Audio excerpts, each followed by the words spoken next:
All right, let's talk about esports. Chances are you've heard the term thrown around. It's this huge, exploding world of competitive gaming that's, well, it's everywhere. But what is it really, like beyond the hype? Is it just a game, or is there something more going on? We're gonna dig in. And here it is, the big question, the one that always comes up and kicks off a massive debate. People see keyboards, they see controllers, and they ask, is this really a sport? You know what? It's a fair question. And honestly, it gets right to the core of what we're talking about today.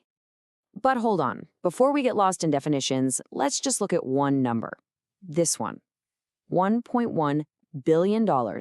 That's how much money the global esports industry was pulling in, and that was way back in 2019. So call it a sport, call it a hobby, call it whatever you want. When you're talking about $1 billion, you're talking about a serious global business, no question. Okay, so the money is insane. But what is this world of competitive gaming? Let's get down to basics and actually define what we mean when we say esports. All right, here's the official breakdown. And the keywords are all there. It's competitive gaming. It's happening either online or in front of huge crowds in arenas. And yeah, there's usually a big old cash prize on the line. So we're not talking about just chilling on your couch. This is organized, it's high stakes, and a really cool part, it's open to everyone, no matter who you are or your physical ability. Now, you wouldn't say sports and mean just one thing, right? You've got basketball, soccer, tennis. Well, esports is exactly the same. It's not one game. It's a huge umbrella term covering all sorts of different genres.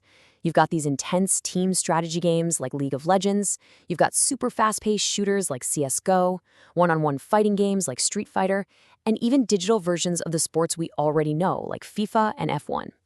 And you know, when you look at how it's all set up, it starts to look, well, really familiar because it's basically mirroring traditional sports. You've got professional teams, you've got diehard fans, you've got sold-out arenas, people buying team jerseys, the whole thing.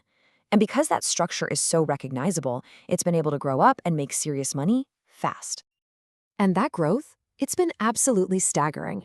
So let's dive into the numbers and see just how big this billion-dollar spectacle has become. Remember that $1.1 billion number from 2019 we mentioned? Well, look at where it was headed. The projection for 2022 was almost $1.8 billion. That's not just growth, that's an explosion. It's a rocket ship. And that tells you that people with money are taking this very, very seriously.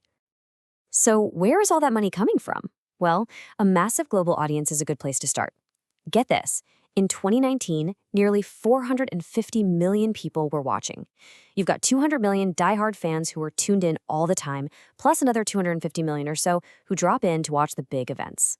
I mean, we're talking about an audience size that's right up there with some of the biggest traditional sports leagues in the world. And if you think that's wild, look at this. Over $25 million. What is that? That was the prize pool for one single tournament, the Dota 2 International. Imagine that. For the players at the very top, we are talking about life-changing, generational wealth on the line in just one competition.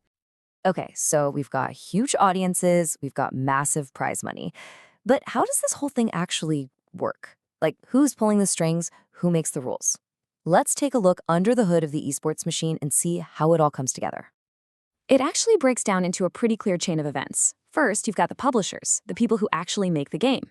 They're step one, and they hold all the cards. Then you've got organizers, who build leagues and tournaments around those games. After that, professional teams jump in to compete. And finally, broadcasters like Twitch and YouTube beam all the action live to millions of fans. In that first step, the publishers, that's probably the single biggest difference between esports and traditional sports. Think about it. There's no single company that owns soccer. But in esports, the game publisher has total control. They set the rules, they can change the rules, they can basically alter the entire sport with a software update. They're the ultimate authority. So where's everybody watching all this? Well, the main stage, the grand central station of esports, is Twitch. We're talking over 15 million people tuning in every single day. And if you look at who's watching, it's mostly male, and a huge chunk of them are between 18 and 34. Now, if you're a big brand, that demographic is pure gold. And that's exactly why you're seeing so much sponsorship money flooding into this world. But this whole thing is becoming so much more than just watching games or winning prize money. The impact is starting to spill out into the real world, into things like careers and education. So for this last part, let's talk about why this might actually matter, maybe even to you. You know that old stereotype of a gamer just wasting their time? Yeah, that's starting to look really outdated because the research shows there are some real tangible benefits here. We're talking about sharpening your mind, improving things like decision-making and reaction time. We're talking about boosting social skills like communication and teamwork, which are absolutely crucial. And on top of all that, players are picking up real-world digital skills that are super valuable. And if you want proof that this is being taken seriously, just look at our schools. Universities and colleges are now launching full-on degrees in esports. You can get a BA in it. Places like Staffordshire University are leading the way. They're even handing out scholarships to top players, treating them exactly like they would a star basketball or football player. And these new academic programs are feeding right into a massive, growing job market. Now, everyone dreams of being the pro player, the star on stage, right? But that is just the tiniest fraction of the jobs out there. This industry needs coaches, commentators, or shoutcasters. It needs people to run the massive events, journalists, marketers, salespeople. A whole ecosystem of real professional careers has sprung up around these games. So, let's bring it all back. You've got sold-out stadiums. You've got prize pools in the tens of millions. You can get a university degree in it. That line between esports and sports, well, it's getting blurrier every single day. Which leaves us with a pretty wild thought to chew on. As this thing keeps growing, could the next global superstar, the next stadium hero that everyone looks up to, be holding a controller?